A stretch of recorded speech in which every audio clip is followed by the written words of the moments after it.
Well, hey there, I'm Dr. Tom Ulrich, and I like to talk about leadership in engineering.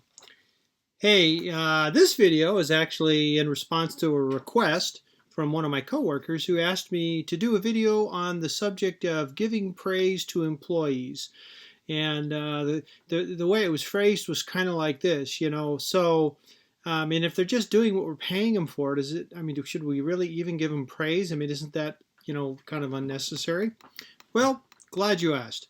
So I guess to answer that, I'm going to do a couple things. The first thing, to make just a couple of sort of general comments. And the first one is, with all these modern leadership theories, transformational leadership, servant leadership, authentic leadership, humble leadership, all the big theories, the key element is this realization that when you're leading people, you're leading people. See, these are people; they're not machines. And one thing we know about people is, most people are actually not motivated by money. Now, you may think, okay, well, let's think about the NBA. How many of those players make, say, $20 million a year? And how many of them are happy? How many wide receivers in the NFL, make a ridiculous amount of money and are demanding trades and acting like babies and so on. So the truth of the matter is, money really doesn't motivate very many people. And even Bill Gates, if you really look into his biography, he seems to be motivated more by winning, and he views having the most money as kind of an indicator of winning. But even Gates isn't really motivated by money. So very few people are motivated by money. Now, the idea of the modern leadership theories then is to find out what really motivates people and kind of tap into that. And this really gets to the heart of the matter is, the truth of the matter is you can create more goodwill and more motivation by simply giving somebody an attaboy or an attagirl than you can by giving a raise. Even if you give somebody a raise, that'll create goodwill for maybe 2 to 4 weeks, and then it's kind of back to the steady state condition. So those are, you can create transience with a raise, and you can create transience with compliments. The thing is, it's very inexpensive to give compliments, and it's just sort of the decent thing to do. Certainly, if you're married and you never say anything nice to your partner, the news flash here is you're about to become divorced in the next couple of years. It's what people do. And another thing then, if we go to there's a body of research or body of literature known as organizational behavior. By the way, there's a great textbook. It's by Konopasty, Ivankovic, and Madison. I'll put the link down there.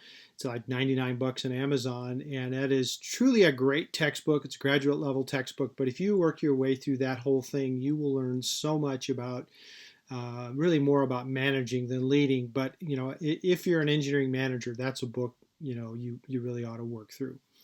Any rate, but a huge part of organizational behavior is this concept of let's make sure we motivate the right behavior.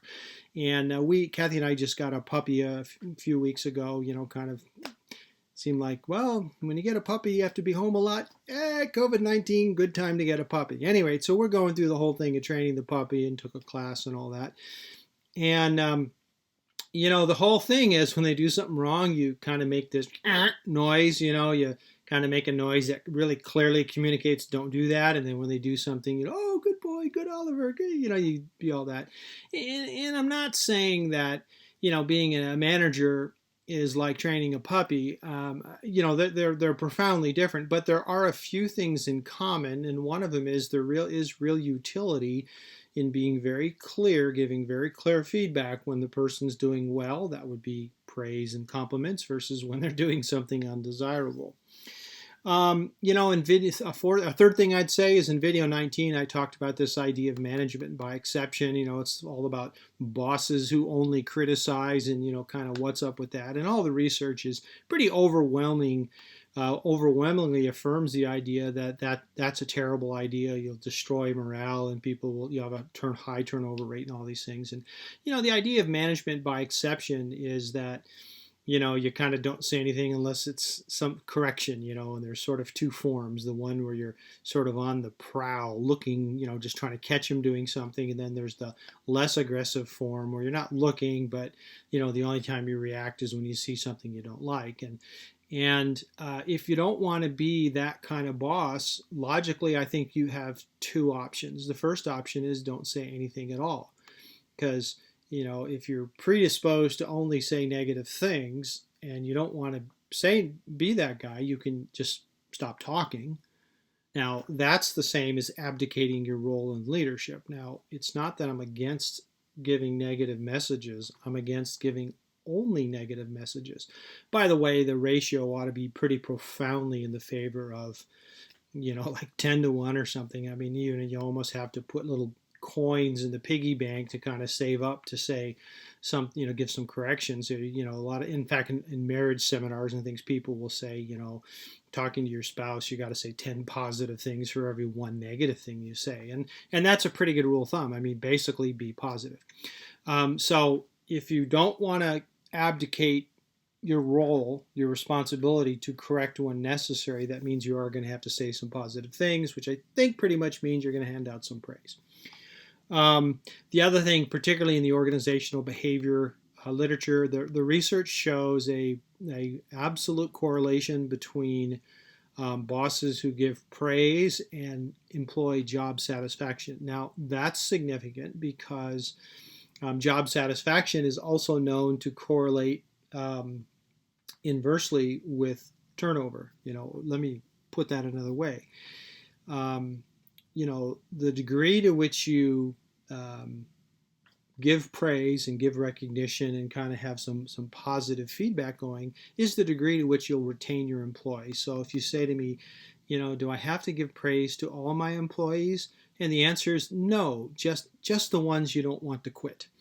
Especially in these COVID days when, everybody's just kind of in this stressed out, things are so weird and, we're so desperate for good news. They're certainly not seeing that on the evening news.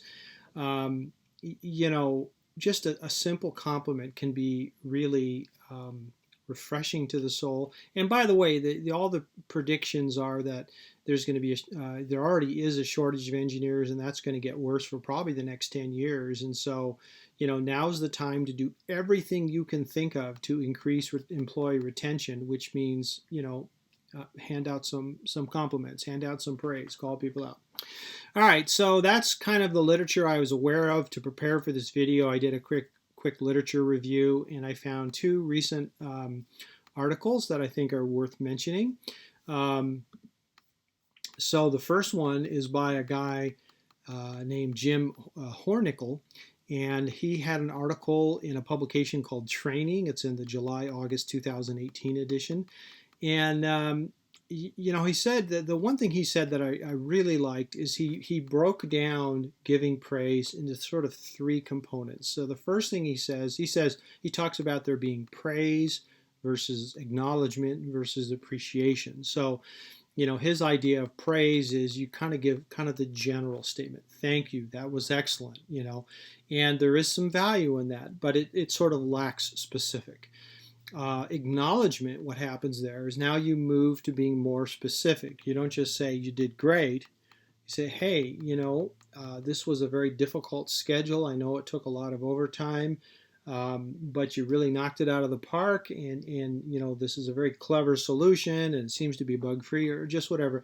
But you get very much down in the details. And Hornickel didn't say this, but as I think about this, I think one of the reasons that's really important to do is I think there's a risk if you only give the general statements, great job, super, especially when you're leading engineers. I think you could probably get a reputation as being a cheerleader and kind of being shallow and stuff like that, So when you acknowledge somebody, what you're doing is you're sort of taking that off the table. You're demonstrating that you understand what they did, and that's very, very good. And another way to say that is, what you're basically doing is saying, I see you. I see the effort you're making. I see that.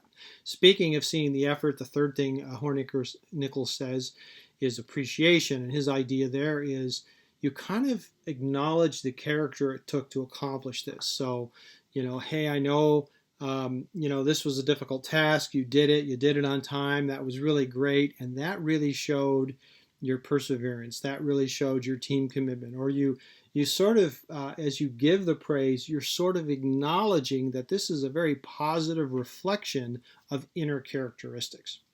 All right, so I thought that was a pretty handy distinction. Now the other one is Kuczmarski and Kuczmarski. Now they had an article just a couple months ago in the April-May 2020 edition of a publication called Podiatry Management. And what they did is they gave a list or kind of had 8 comments about giving praise to employees. Now, the first thing they said is they view giving praise as an essential ingredient. In fact, here's what they said, quote, "View praise as an ongoing and essential ingredient of people management." Now, when people says it's essential, kind of what they mean is, if your leadership doesn't have this, it's not really healthy leadership. So I would say, it's kind of like a baseball player who can't throw a baseball. I mean, something's messed up. And what they're saying is, if you're leading and you just can't seem to pull yourself to say something positive, something's really wrong here. We need to remedy that situation. The second thing Kuczmarski and Kuczmarski say is, giving praise is a way to make people feel valued. So what they say, here's a quote, they say, "Know that praise can help make everyone in an organization feel valued." And especially in COVID, while we're, online and feeling maybe a little invisible, or we're just looking at a screen and it's unbelievable, but a lot of people don't have their cameras on. Always have your cameras on. It's very easy to kind of feel unappreciated, and praise is a way to address that. You can use praise and compliments when done sincerely and done with specifics. You can make people feel valued, and that's very good. The third comment they make is they say to personalize the praise. And so, the idea is you don't praise everybody in the same way. And here's something they say. They say match the right kind and amount of praise to each recipient. Now they don't say this. This is my commentary on what they're saying. This is very consistent with the modern leadership theory called transformational leadership, where there's 4 main components of that. And one of them is individualized consideration. And the idea there is, when you lead people, is you lead them as an individual, and it's very tempting to say the lazy thing. We treat everybody the same. And what leadership theorists often say is, well, that's the most unfair thing ever, because we know people aren't the same, so treating them the same is profoundly unfair. You treat people, kind of according to who they are and what their strengths and weaknesses and so are. And Kuczmarski and Kuczmarski, they're saying something very much aligned with that, which is, the way you might praise Bob and the way you might praise Sally may be very, very different. And the key thing is we have to understand our people and kind of, trial and error, but figure out what really seems to put a smile on their face. And they also acknowledge, some people may need more praise than others, and there's actually nothing wrong with that. And the key idea here is, sometimes people will talk about, wow, they just need a lot of affirmation. Well, and how much is that costing you? If it's like they constantly need raises, well, there's a real cost to the organization. But if all this is this person will work better if you give them a compliment each week, I mean, you'd be foolish to not jump on board and say, okay, this person, for whatever reason, I know they can do the work. They'll do the work better if I give them more compliments and more, affirmation, then do it. And other people, especially engineers, some engineers may push back and like, why are you saying all this stuff? So you kind of vary it, but get to know your people and praise appropriately. Having said that, I would say there's a very good chance if you're an engineer that you're going to have a bias where you're going to be defaulting to not praising often enough. So probably your best bet here is to just make an effort to praise more until you hear somebody kind of telling you otherwise. A fourth comment Kuczmarski and Kuczmarski make, and I really like this, they say recognize the power of indirect praise. And they refer to this as kind of through the grapevine praise. I love that expression. And the idea there is to, like when you normally think of praise, you're thinking, well, we're in a team meeting, say, hey, Sally, you did an amazing job. Just want to call that out. That's direct praise. Or one-on-one, with Sally, hey, listen, thank you. I know that, you did a great job and so on. Indirect praise is when you're in a meeting that they're not in and you're singing their praise. You're saying, wow, you know what? You're at a staff meeting and how things going, and wow, Sally really did great. I mean, she did this and the timeline was unreasonable and she came through, and you become that person that's doing the opposite of gossip. You're like praise gossip, right? Where, because you know how it is with gossip. If you're in a meeting, say, those are lazy bum, that gets back. They will eventually hear that you said in a meeting, that they're lazy. Well, the same thing's true of praise, is that has a way of coming around. And in some ways, that's almost stronger when they realize when you're not there, when you're not trying to do something that they may perceive as manipulative, when you're just simply talking with your peers, your boss, and you're singing their praise. That makes it a very genuine, very strong compliment. By the way, a pro tip here, something I've done at Tandem almost from day one is, I recognize that for a lot of engineers, this comes a little more difficultly, and it's like, I love this people-y stuff, right? We'd be in a meeting and somebody would say, yeah, boy, this person, really came through. They did a great job. And so I would go to that person and say, I just want you to know, I was just in a staff meeting and I heard your boss say a ton of nice things about you. He said that, and just repeat them. Just be the repeater of praise. And what you're doing there is you're helping the supervisor who said that by deliberately going to the person. You're sort of, helping out the grapevine a little bit. So that's a very good idea, I think. Kuczmarski and Kuczmarski say we should use written and other tangible forms of recognition, not just verbal praise. So they like the idea of a personal email. Don't start it with "to whom it may concern, you've done great." I mean, that would be stupid. But a little handwritten note or just a nice little email and just thanking them. And especially, okay, here's the thing: if you're like an executive, the thing is you've forgotten what it's like to be a new graduate. I mean, when you're 22 years old, you've just come out of school, you've joined this company, and you're feeling a little bit lost, and some director sends you a personal email that says, hey, Bob, I just wanted to thank you for this. Let me tell you what will happen. That person will call their parents that night and say, you're not going to believe what happened. This guy, he's a director, and he sent an email to me. See, we forget as we climb up in those ranks and get to be executives that for people who are just starting out, this is enormous when some senior leader takes a moment to thank you. Nothing Kuczmarski and Kuczmarski says, they have this concept of praising on the scene and behind the scenes. And I think what they're getting at there is kind of the idea of, it on the scene is like, when you observe something or when the project's done and you're celebrating it, but behind the scene is also just, talking one-on-one or kind of when the other people aren't there. A seventh comment they make that I really like is they recommend praising both the effort and the outcome. So a lot of times we'll just kind of say, hey, great job getting that software delivered. And very similar to like what Jim Hornickel said, the idea is to also acknowledge that, I know this took a lot of effort. I know you worked overtime. I know this took some, recognize all of that. That kind of thing is just rejuvenating. It can be a breath of fresh air. And when somebody's stressed out and working long, just to hear that from a leader is you may forget how good that is, but it's like giving somebody a cool glass of water. And the final thing Kuczmarski and Kuczmarski says is they say, create a system for giving praise and be creative and consistent. And I know what they're saying, and that might be a good idea. I'll tell you, I've had some bad experiences with this. Maybe a decade ago or so at Tandem, I was on the internet one day. I was wanting to basically recognize somebody did something well, and I stumbled on this image of a seal, like a sea lion, like a walrus kind of thing.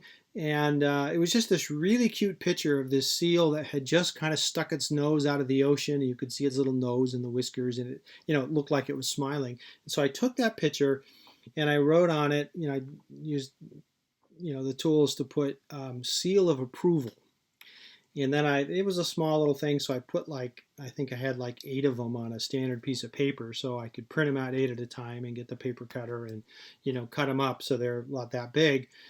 And what I would do is I see something is I would take some tape and make a circle out of it. And, basically when the employee wasn't there, I would take this thing and stick it onto their monitor. So the next morning when they come back from their meeting or whatever, they come back and they see this seal of approval. And I thought that was really kind of a cute thing. And, over time I noticed there was one engineer in particular that was just consistently killing it, and he had 5 of them on the right side of his monitor. And actually that engineer had become a manager, and he came to me and says, "Tom, you're killing me. Can you please give so and so one of these seals of approval?" And I was like, "Well, sure. What's going on? You seem kind of upset." He said, "I just in a 30-minute meeting, there were tears and upset, and the phrase that just kept, well, why won't Tom give me a seal of approval?" And that was, the truth is that employee was probably one of my 5 most favorite employees at Tandem. Just a wonderful employee, hard worker, smart, good attitude, just all these things. And I don't know why it never occurred to me to give the person that thing. I mean, it was just, I didn't think of it. Somehow I missed it. But that's an example where, if you have a system or some sort of gimmick like that, if you're not careful, that can actually work against you. So, and I did go and give them a couple and, apologized and tried to make it right. But my point is there can be a dark side there. And especially the other thing I've seen is, if you kind of reward someone who didn't really do all that great, that can really dilute all of your compliments. And it's kind of like this, if there's a team, a baseball team, a football team, whatever, every player on the team knows who the best player is. Everyone does. And when that coach hands out MVP, if that is not aligned with what the team believes, that coach really has forfeited a lot of their influence on their team. Their team will, grumble and sort of realize there's some other motive or something. So, if you do these things, you really, the risk is you can forget somebody, and if you start doing it spuriously and give one of these awards to somebody that everybody in the team really believes they don't deserve, I would, that's going to cause trouble. And even if you start doing something like give out the $10 Starbucks card, that can really go bad in a hurry, where people get upset and they're sort of keeping track of who's getting what. And, I think you're a lot better off verbal, emails, that sort of thing. And if you do a system, then be very consistent and be very careful. At any rate, those are my thoughts on giving praise to employees. Hopefully that helped. Hey, if you don't mind, can you give me a little like? If you do a comment, I'll respond. And hey, I started this video by saying my coworker asked me for a video. If you want to see a video on a leadership topic, man, type that in. I will I'll go ahead and do that. And I mentioned an organizational behavior book. I'm going to put that in the comments down below. It'll be a link right to Amazon. And if you really want to do me a favor, subscribe. That would be great.